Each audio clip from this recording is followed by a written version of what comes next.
शाजिया जी आपसे मैं करती हूँ, सीधा सवाल पूछती हूँ कि अगर हम 10 साल में देखें तो पहली बार ऐसा हुआ है कि सरकार ने कोई बिल जो है जेपीसी के पास भेजा है।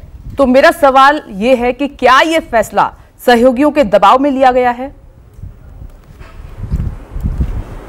देखिए, आप सारे जो सवाल ही पूछ रही हैं वो राजनीतिक सवाल हैं और मैं तो वक्फ बोर्ड में संशोधन के बारे में ज़्यादा तफसील से आपको बता पाऊंगी।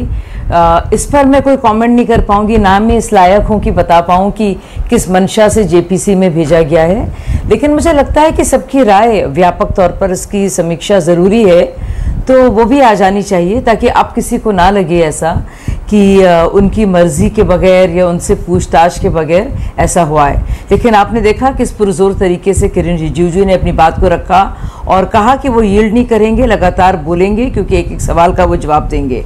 और एक एक सवाल जो इसी तरह से पूछे गए थे कि ये अल्पसंख्यकों के खिलाफ है, उन्होंने बहुत ही सफाई और साफगोई से उसका जवाब दिया। सबसे पहले तो मैं बता दूं, जो लोग इसके बारे में जानते नहीं हैं और कुछ ऐसा ही लग रहा था मुझे जब लोग बात कर रहे थे, तो वो कह रहे थे कि अल्पसंख्यकों के खिलाफ है। दरअसल ये वक्फ बोर्ड जो रहे हैं, और चाहे वो सेंट्रल वक्फ बोर्ड हो या 32 स्टेट बोर्ड्स हों, आप सोचिए कि इनके पास 9.54 लाख एकड़ ज़मीन है। आप ज़रा सोचिए कितना बड़ा ये प्राइवेट लैंड होल्डिंग है किसी एक कम्युनिटी के पास। और उसी वर्ग के बारे में अगर आप जानेंगी विपनेश, तो आप जानेंगी कि कितना गरीब भी ये वर्ग है। अगर आप इकोनॉमिक सेंस में या आर्थिक तौर पे देखेंगी और समझेंगी तो आप इस बात का एहसास आपको होगा कि सबसे गरीब भी ये वर्ग है, लेकिन एक तरह से सबसे अमीर भी ये मजहबी कम्युनिटी है। अब इसमें क्या हुआ है, यही सारा सार है इसका।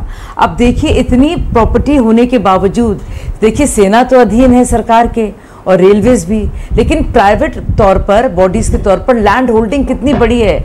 इसका हुआ क्या, ये वक्फ के लिए दी गई और सबको हाके दान देने का, जो अखिलेश जी सही कह रहे थे, वक्फ की ज़मीन होती है, लेकिन उसका मकसद क्या है, बहुत ही साफ है मकसद। और कोई भी मुसलमान होगा वो आपको बता देगा इसके बारे में। उसका काम है परोपकार, उसका काम है गरीबों की मदद, इसीलिए लोग देते हैं। अब आप देखिए, 4.5 लाख करोड़ थी, अब 9.5 लाख करोड़ हो गई है सिर्फ 15 साल में। तो भाई पता तो चले कि ज़मीन वाकई में किसी लोगों ने दी है कि इस पर कब्जा किया गया है। स्टैच्यूट ऑफ लिमिटेशन का मतलब हुआ है कि कितने साल पहले से आप मान रहे हैं कि वक्फ की ज़मीन है। अब तमिलनाडु का एक गांव है जो बाकायदा 1500 साल से वहाँ पे एक मंदिर है, लेकिन कहा जा रहा है वो वक्फ की ज़मीन है। तो इसका सत्यापन ज़रूरी है। और इसमें बहुत सारे मुसलमान हैं, बल्कि ज़्यादातर मुस्लिम लिटिगेंट्स हैं, क्लेमेंट्स हैं। अब ऐसा कोई कानून नहीं हमारे देश में है कि आप समझिए विपनेश जी कि जिसमें आप जा नहीं सकते, ट्रिब्यूनल जो भी उसका है, आप उसके खिलाफ आगे ना हाई कोर्ट में, ना डिस्ट्रिक्ट कोर्ट में, ना सुप्रीम कोर्ट में जा सकते हैं। मतलब कॉन्स्टिट्यूशन ही नहीं का महत्व है, ना ही देश की जो कानूनी प्रणाली है उसका भी कोई असर है। अब ये ऐसा क्यों किया गया, इसकी नीयत क्या थी, ये तो मैं सवाल नहीं उठाऊंगी, लेकिन सब जानते हैं कि कांग्रेस ऐसा नियम क्यों लेकर आएगी, क्योंकि कोई सवाल ही नहीं पूछ सकता है। लेकिन आप सोचिए कि किसी ने सोचा कि वक्फ प्रॉपर्टी और वक्फ प्रॉपर्टी हो गई। मैं आपके घर आऊँगा, मैं कहूँ कि नहीं, मेरे परदादाओं ने यहाँ पे नमाज अदा की थी और यहाँ पे एक मकबरा है नीचे, अगर आप खोदेंगे तो आपका घर मेरा घर हो गया। और चलिए, अब मैंने वक्फ बना लिया, लेकिन जो जिस मकसद के लिए वक्फ है, अब आप बताइए, इतना ज़्यादा पैसा होने के बावजूद और संपत्ति होने के बावजूद इतनी गरीबी, कितने गरीबों के लिए यूनिवर्सिटीज़ खोली गई, कितने मेडिकल कॉलेज खोले गए, कितने इंजीनियरिंग कॉलेज खोले गए, कितनी बेवाओं के लिए इन्होंने शेल्टर होम्स खोले, कितने बच्चों की फ़ीस का इन्होंने इंतज़ाम किया। क्या कुछ हो सकता था इस इतनी ढेर सारी प्रॉपर्टी पर? अगर ये लीज पर भी देते किसी कॉलेजों को या अंजुमन इस्लामिया और महकमों को, तो आप सोचिए लोग कितना पढ़ लिख लेते। आप अगर सराय या आरामगह की तरह से भी इसको ट्रीट करते तो कितने लोग जो मारे फिरते हैं, दर दर भटकते हैं, उनको मिलता। तो सबसे अमीर कम्युनिटी लैंड के हिसाब से, लेकिन सबसे गरीब एक्चुअल टर्म्स में। इसका क्या औचित्य है, इसको कैसे समझें और समझाएं? ठीक है साजिया जी, मैं आती हूँ, जमीन की आप बात कर रहे हैं और इम्पॉर्टेंट जो अमेंडमेंट इस बिल में हुआ है संजीव, यही हुआ है कि पहले ट्रिब्यूनल था, दावा करने वाला ट्रिब्यूनल तक जा सकता था, लेकिन इसमें अमेंडमेंट करके अब ट्रिब्यूनल के अलावा revenue court, civil court, high court पे अपील की जा सकती है। मतलब अब वक्फ बोर्ड जो तय कर देगा वो नहीं होगा, आप चुनौती भी दे सकते हैं। जमीन की ही बात कर रही हैं साजिया इल्मी। संजीव। हाँ, देखिए, जो साजिया जी ने बातें कही हैं वो तो बहुत ही अहम है, क्योंकि यही आधार है इस बिल को लाने का कि इतनी रिच बॉडी है, राजेंद्र सच्चर कमेटी है, उसने ही कहा है कि जो मुस्लिम कम्युनिटी है हमारे देश में वो सबसे गरीब कम्युनिटी है और उसकी स्थिति ये है कि वो जो हमारी अनुसूचित जाति है उससे भी कई मामलों में उसकी स्थिति ख़राब है। तो जब मान लीजिए कि इतना ज़मीन उसके पास है और कहते हैं कि 1.2 लाख करोड़, 1.25 लाख करोड़ के आसपास जो उसके एसेट्स हैं वो उसकी वैल्यू है, और कहा यह जाता है कि करीब 200 करोड़ रुपए जो है वो हर साल आते हैं, जो कि जिस तरह के एसेट्स हैं उस हिसाब से बहुत कम हैं आते हैं। तो ऐसे में ये ज़रूरी हो जाता है कि बहुत ही संजीदगी से इस मसले को देखा जाए, और मुस्लिम समुदाय में ख़ास तौर पर जो गरीब हैं उनके लिए क्या वक्फ उतना कर पा रहा है जितनी की अपेक्षा है, ये सवाल अपने आप में था। लेकिन इतनी ज़्यादा ताकतें 1995 और 2013 के एक्ट में वक्फ बोर्ड को दे दी गई थी कि उसमें अगर कोई बदलाव नहीं लाया जाता है, संशोधन नहीं लाया जा सकता है, तो इस तरह की खामियों को, कमियों को पूरा नहीं किया जा सकता है।